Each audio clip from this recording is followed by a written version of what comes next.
Le Vitara, c'est le SUV intermédiaire dans la gamme Suzuki qui vient se placer entre l'atypique Ignis en dessous et le S-Cross au-dessus.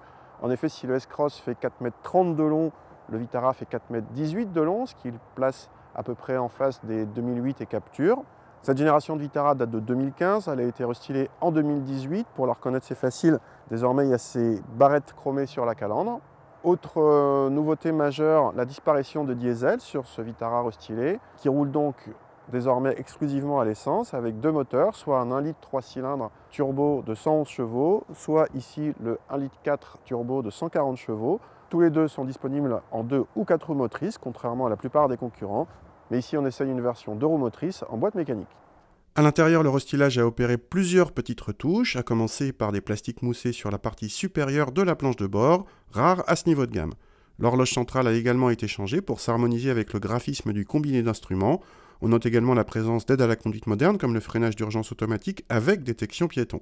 L'ensemble présente plutôt bien pour la catégorie, bien mieux qu'un Captur par exemple. À l'arrière, l'habitabilité fait partie des atouts du Vitara qui peut accueillir 2 adultes, même assez grands, confortablement. Le coffre dépasse les 400 décimètres-cubes, un bon score pour la catégorie, et bénéficie d'un plancher modulable en hauteur, toujours appréciable. Au volant de ce Vitara, on a plusieurs bonnes surprises. D'abord, il faut savoir qu'il est plus léger que la plupart de ses concurrents. Qui dit plus léger dit à puissance équivalente des performances supérieures. Et ça se ressent, avec 140 chevaux, il n'est pas question d'une voiture sportive, mais Suzuki annonce moins de 10 secondes pour le 0 à 100. Et de fait, on a toujours l'impression qu'on en a un petit peu sous le pied. Même sur les derniers rapports, ça relance bien, donc c'est agréable à peu près en toutes circonstances. En plus, il y a une bonne douceur d'utilisation. Qui dit léger dit aussi comportement routier plus vif, plus agile. On ressent moins d'inertie sur les petites courbes, ça aussi c'est agréable.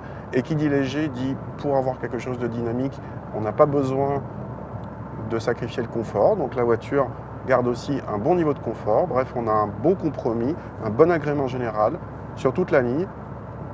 Vraiment une bonne surprise pour ce Vitara. Qui dit léger devrait dire également consommation réduite. Sur ce point, ce Vitara est moins probant et se contente d'être légèrement inférieur à la moyenne de la catégorie, avec un appétit équivalent au T-Roc TSI 150, mais un Arona TSI 150 ou un Captur TCE 150 sont sensiblement plus sobres. En tarif, on revient dans la légèreté puisque notre modèle d'essai reste sous la barre des 24 000 €. C'est beaucoup moins cher que le T-Roc et également moins cher que le Captur ou l'Arona à équipement équivalent. Bref, c'est à peu près un sans faute pour ce Vitara.